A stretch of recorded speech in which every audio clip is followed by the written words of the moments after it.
ध्यान दीजिए, प्रेशर को पहले आप समझ लीजिए। हम क्या काम करेंगे, हमारे पास ये सरफेस है, लेट अस सपोज यहां से यह है 2 मीटर सपोज, यहां से कितना नहीं है 3 मीटर।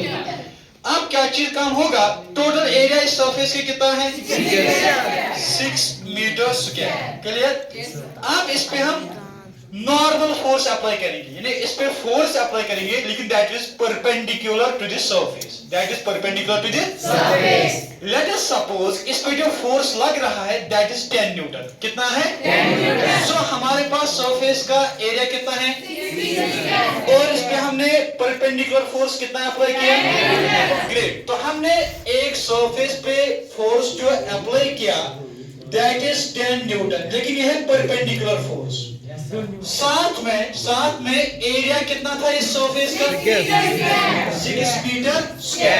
अगर मैं आपको बता दूं 1 मीटर स्क्वायर पे कितना फोर्स लग रहा हो, कितना, सो हम कहेंगे 1 मीटर, आप एक ध्यान दीजिए अच्छे से, 1 मीटर पर जो फोर्स है, 1 मीटर स्क्वायर पर जो फोर्स है, यानी 1 स्क्वायर मीटर पे जो फोर्स है that will be equal to 10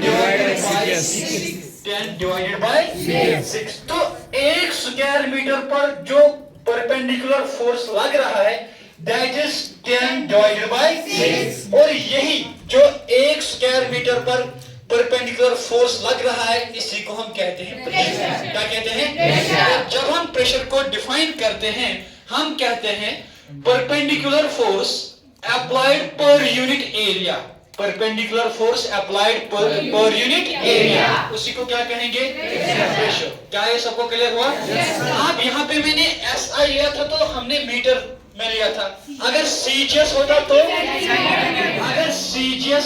तो हम लेते सेंटीमीटर में, है ना।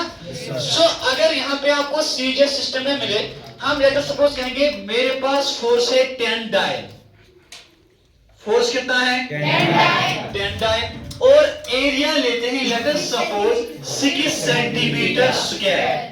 सो अब यहाँ पे प्रेशर किसके बराबर आएगा 10 divided by 6, 10 divided by 6। So अब यूनिट एरिया पे जो फोर्स लग रहा है, यूनिट एरिया पे जो परपेंडिकुलर फोर्स लग रहा है दैट इज 10 बाय 6, 10 बाय 6, और इसी को हम क्या बोलते हैं, प्रेशर। क्या ये सबको क्लियर हुआ?